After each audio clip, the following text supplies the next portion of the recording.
సర్వేపల్లిలో వరుస షాక్లతోటి కోలుకోలేకపోతున్న తెలుగుదేశం పార్టీ.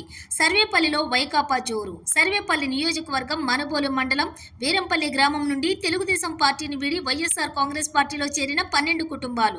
దశాబ్దాలుగా తెలుగుదేశం పార్టీలో పనిచేసిన కరుడుగట్టిన కుటుంబాలు కూడా వైకాపా వైపు మొగ్గు చూపుతున్నారు.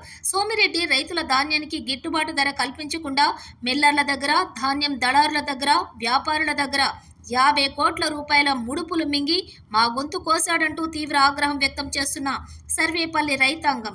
సోమిరెడ్డి దూషణలకు పరిమితమైతే మంత్రి కాకాని అభివృద్ధి చేసి చూపించారని, మంత్రి కాకాని వెంటే నడుస్తామంటున్న సర్వేపల్లి ప్రజలు. సోమిరెడ్డి ధనికులకే గౌరవమిస్తే సామాన్య కార్యకర్తలకు, సాధారణ పౌరులకు, పేదలకు గుర్తింపు, గౌరవం ఇచ్చినటువంటి వ్యక్తి మంత్రి కాకాని అంటూ ప్రశంసలు.